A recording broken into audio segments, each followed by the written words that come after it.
नमस्कार साथियों, मेरा नाम संजय कुमार। इस वीडियो में हम सामान्य परिचय पढ़ेंगे, वो भी भारत का। तो आइए समय न गवाते हुए हम स्टार्ट करते हैं आपकी पहली वीडियो, जो कि आपकी भूगोल विषय से संबंधित है। ठीक है, तो ये भी आपको ध्यान रखना है। तो जो घटना चक्र जो आप जानते हैं, जो सबसे ज़्यादा महत्वपूर्ण होता है, ठीक है, किसी भी एग्ज़ाम की तैयारी के लिए। तो बात करते हैं हम आपके पहले प्रश्न से ही। भारत अवस्थित है, तो भारत को आपको अवस्थिति बतानी, तो आपको ध्यान रखना है भारत कहाँ अवस्थित है। ठीक है, भारत आपको अवस्थित है 8 डिग्री 4 मिनट उत्तरी अक्षांश से 37 डिग्री 6 मिनट उत्तरी अक्षांश तक। वहीं देशांतरीय विस्तार की अगर बात करें तो आपको ध्यान रखना है 68 डिग्री 7 मिनट पूर्वी देशांतर से लेकर 97 डिग्री 25 मिनट पूर्वी देशांतर के मध्य भारत अवस्थित है। यह आपको ध्यान रखना है। ठीक है, इसी के साथ साथ हम बात करेंगे कुछ अन्य महत्वपूर्ण तत्वों की। तो अगर अन्य महत्वपूर्ण तत्वों की बात करें तो इसमें आपको क्या क्या ध्यान रखना है। तो आपको भी ध्यान रखना है भारत की आकृति चतुष्कोणीय है, विषुवत रेखा के उत्तर में 8 डिग्री 4 मिनट और 37 डिग्री 6 मिनट उत्तरी अक्षांश उत्तरी विक्षांश आपको ध्यान रखना है, अक्षांशीय विस्तार है इसका। ठीक है, और वहीं आपको ध्यान रखना है देशांतरीय विस्तार 68 डिग्री 7 मिनट पूर्व से लेकर 97 डिग्री 25 मिनट पूर्वी देशांतर के मध्य भारत पड़ता है, अर्थात भारत उत्तर पूर्वी गोलार्ध में स्थित है।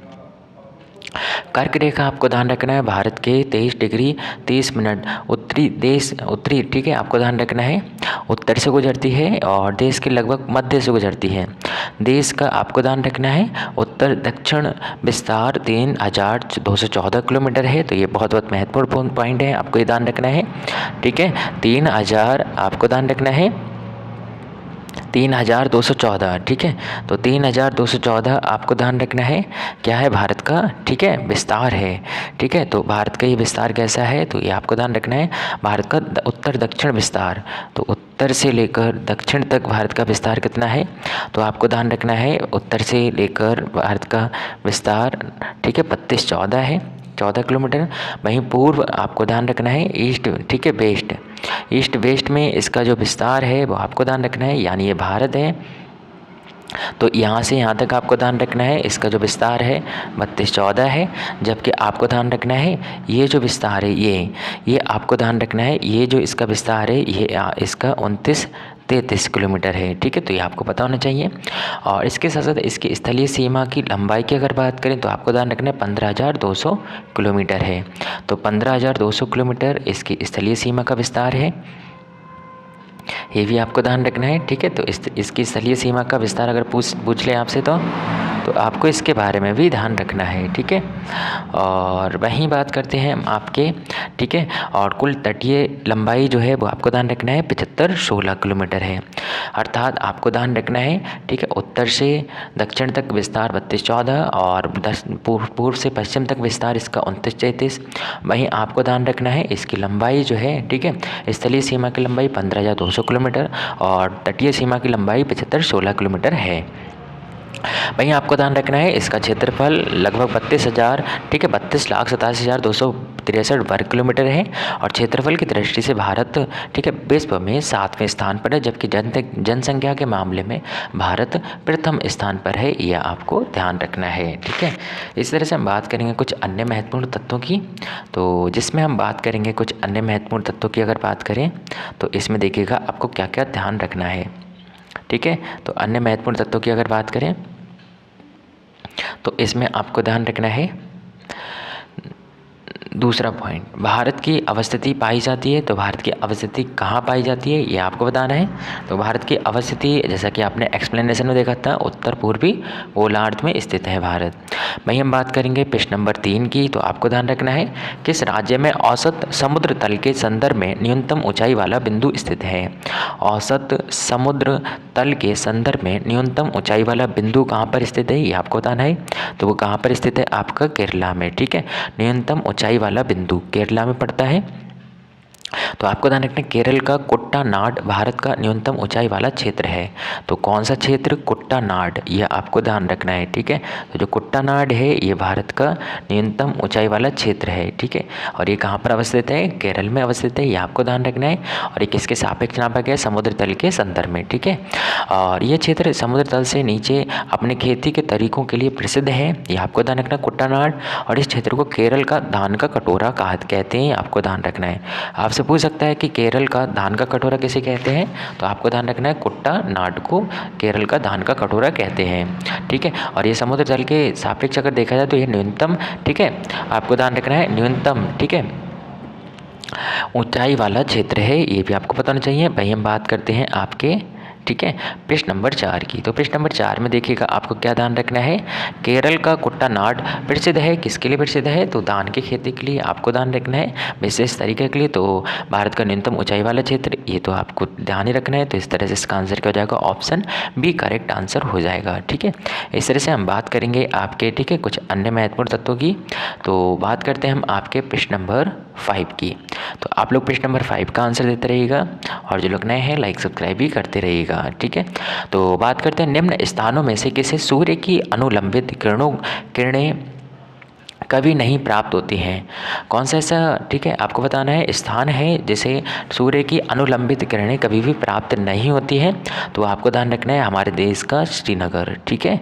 तो आपको ध्यान रखना है 23 डिग्री, ठीक है, मतलब आपका बोल सकते हैं 23.5 डिग्री उत्तरी अक्षांश में, ठीक है, अर्थात कर्क रेखा, तथा आपको ध्यान रखना है 23.5 डिग्री, ठीक है, दक्षिणी अक्षांश यानी मकर रेखा के मध्य सूर्य की सीधी किरणें प्राप्त होती हैं। तो आपको क्या ध्यान रखना है? तो जो सूर्य की अगर आपको सीधी किरण प्राप्त करनी है तो आपको क्या ध्यान रखना है कि दक्षिणी अक्षांश और मतलब बोल सकते हैं आपका, ठीक है, कर्क रेखा और आपकी, ठीक है, मकर रेखा। तो आपको ध्यान रखना है कर्क रेखा और मकर रेखा। तो कर्क रेखा और मकर रेखा के बीच का जो एरिया होता है, ठीक है, आपको ध्यान रखना है कर्क रेखा और मकर रेखा का जो ये क्या होता है, कर्क रेखा का एरिया होता है, ये आपको ध्यान रखना है। तो कर्क रेखा और मकर रेखा का जो एरिया होता है, ठीक है, तो इसमें आपको ध्यान रखना है इसमें आपको सीधी किरणें प्राप्त होती हैं, और इस तरह से आपको ध्यान रखना है। और विकल्प में श्रीनगर को सूर्य की, ठीक है, अनुलंबित किरणें कभी प्राप्त नहीं होती हैं, ये आपको ध्यान रखना है, ठीक है, अनुलंबित किरणें कभी प्राप्त नहीं होती हैं। भाई हम बात करते हैं आपके पृष्ठ नंबर 6 की। तो आपको पृष्ठ नंबर 6 का आंसर देना है। तो पूछा है भारत में कन्याकुमारी की अवस्थिति कहाँ पर स्थित है? तो आपको बताना है भारत में कन्याकुमारी की जो अवस्थिति है वो कहाँ पर पड़ती है। तो भारत में कन्याकुमारी की जो अवस्थिति है तो आपको ध्यान रखना भूमध्य रेखा के उत्तर में पड़ती है। तो कन्याकुमारी आपको ध्यान रखना है कि भारत के किस, ठीक है, कन्याकुमारी जो है ये आपको ध्यान रखना है ये किसके उत्तर में पड़ती है? तो आपको ध्यान रखना है भूमध्य रेखा के उत्तर में पड़ती है, ठीक है। तो भूमध्य, क्योंकि भारत का विस्तार आपने देखा 8 डिग्री से शुरू होता है और भूमध्य रेखा आपने पढ़ा है कि 0 से शुरू होता है। तो ये क्या कहाँ पड़ेगी? आपके उत्तर में पड़ेगा, ठीक है, यानी कन्याकुमारी। और आपको कमेंट बॉक्स बताना है कि जो कन्याकुमारी नामक स्थान है ये किस राज्य में अवस्थित है, ठीक है, ये भी आपको बताना है।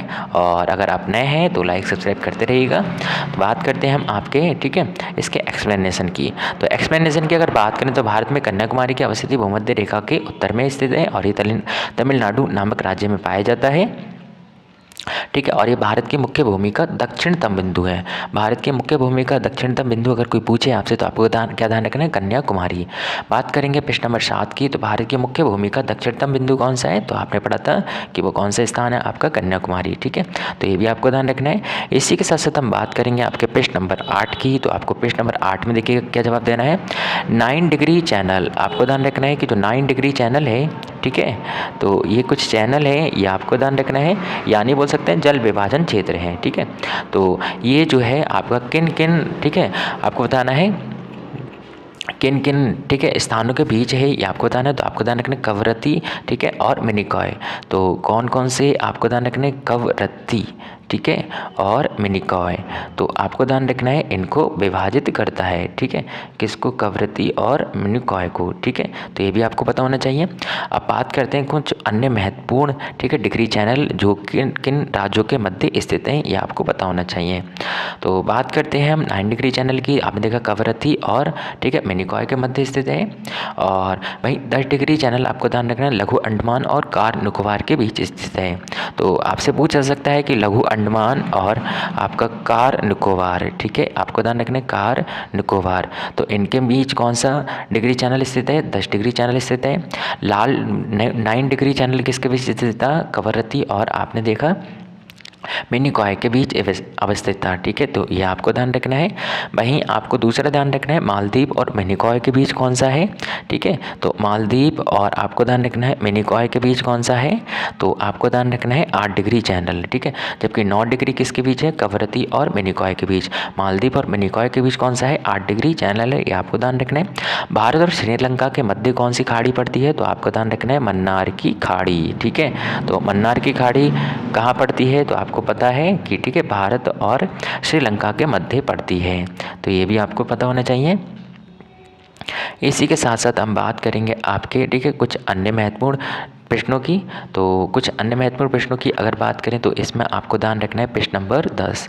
तो देखिएगा, ठीक है, तो प्रश्न नंबर 10 में क्या पूछा है? तो इस प्रश्न में ये पूछा गया होगा आपका कि जो 10 डिग्री चैनल है, ठीक है, ये कहाँ पर स्थित है? 10 डिग्री जो चैनल है कहाँ पर स्थित है? तो आपने पढ़ा था 10 डिग्री चैनल कहाँ पर स्थित है, या आपको पता है, ठीक है, कहाँ पर है आपका, ठीक है, अंडमान और कार निकोबार के मध्य, ठीक है, तो आपने देखा अंडमान और कार निकोबार के मध्य कौन सा था? आपका 10 डिग्री चैनल था।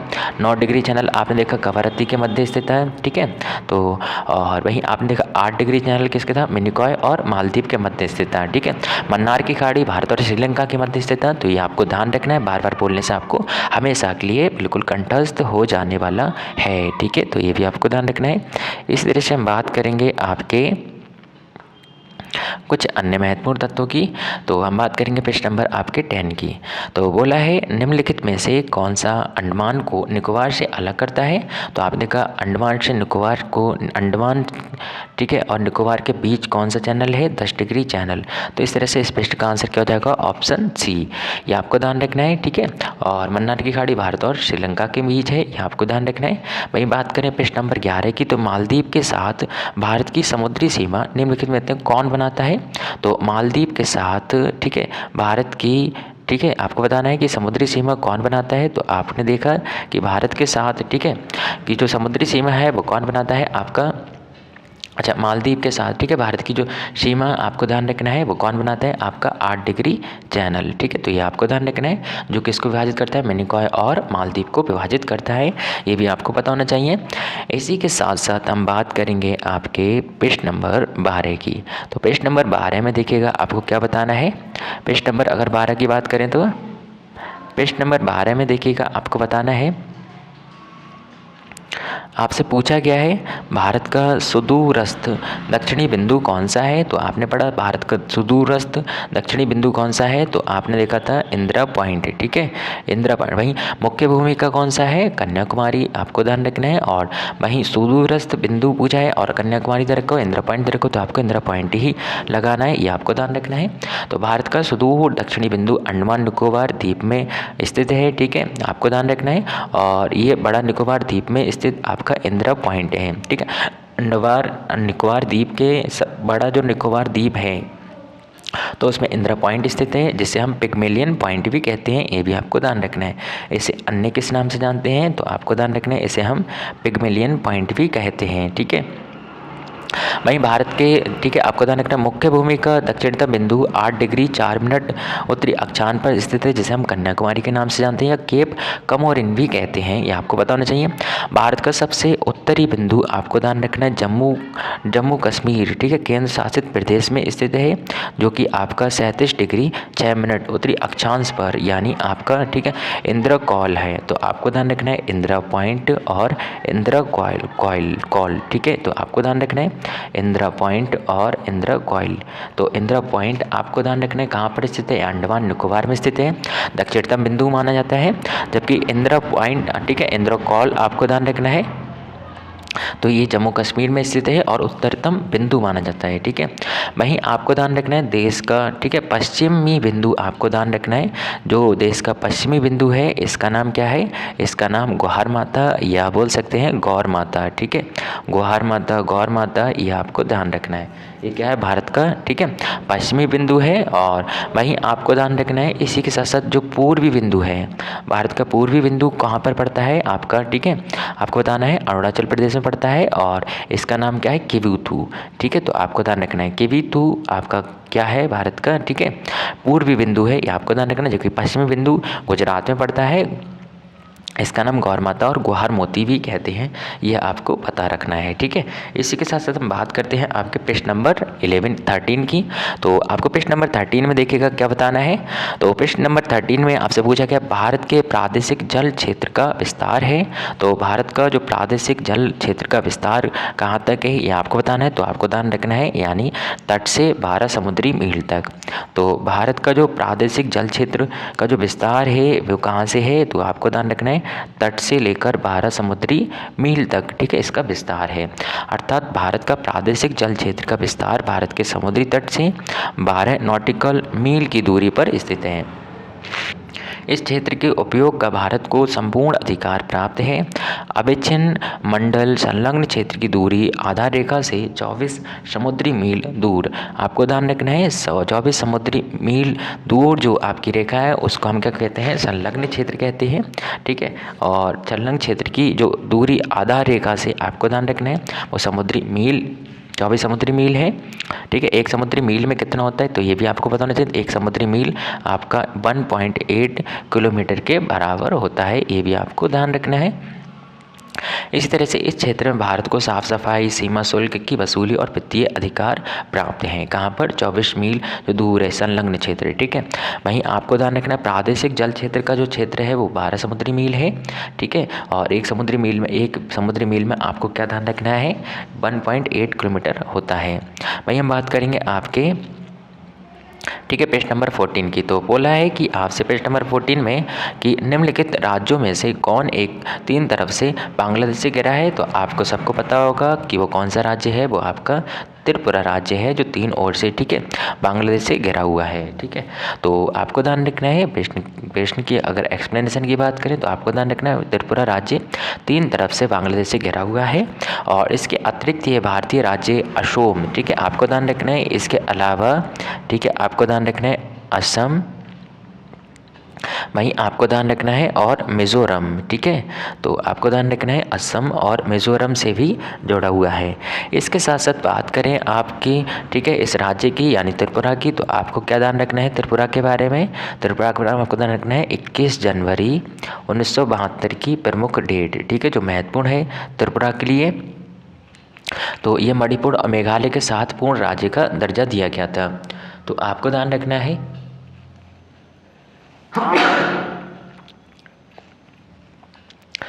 आपको क्या ध्यान रखना है कि जो आपका त्रिपुरा है, ठीक है, इसके साथ साथ आपको ध्यान रखना है अन्य राज्यों को भी, ठीक है, मणिपुर जैसे कि और मेघालय।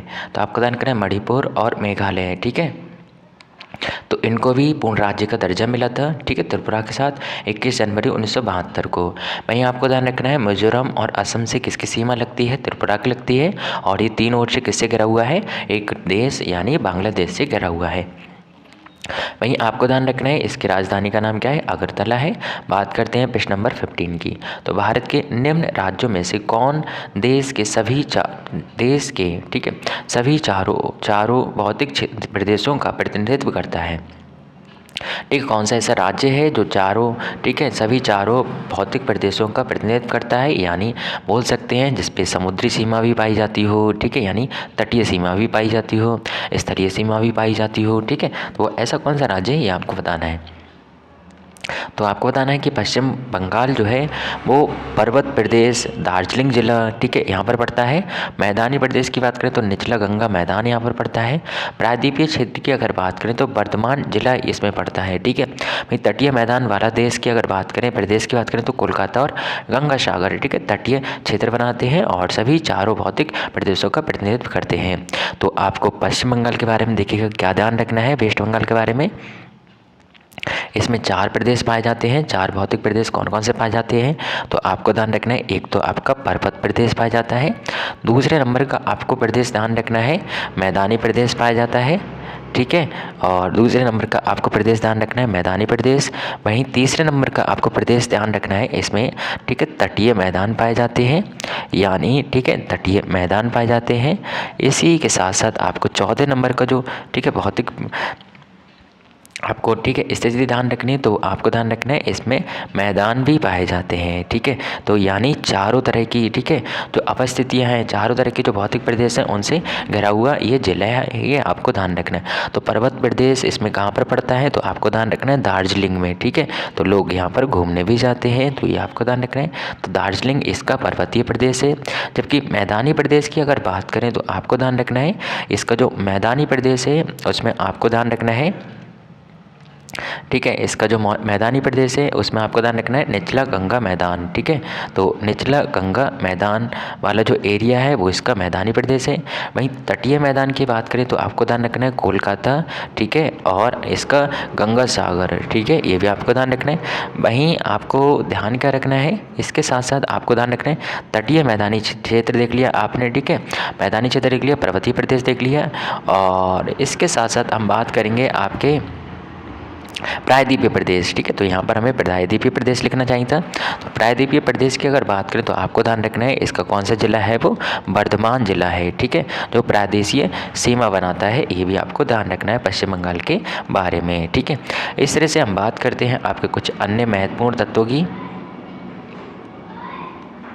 तो अन्य महत्वपूर्ण तत्वों में देखिएगा आपको क्या ध्यान रखना है, तो अन्य महत्वपूर्ण अगर तत्वों की बात करें तो आपको ध्यान रखना है कर्क रेखा, ठीक है। तो हम बात करेंगे अब आपका दूसरे नंबर का जो चैप्टर है जिसे हम ठीक है कर्क रेखा एवं मानक रेखा समय के नाम से भी जानते हैं, आपको ध्यान कर्क रेखा एवं मानक समय, ठीक है, ये दूसरे चैप्टर का आपका नाम है।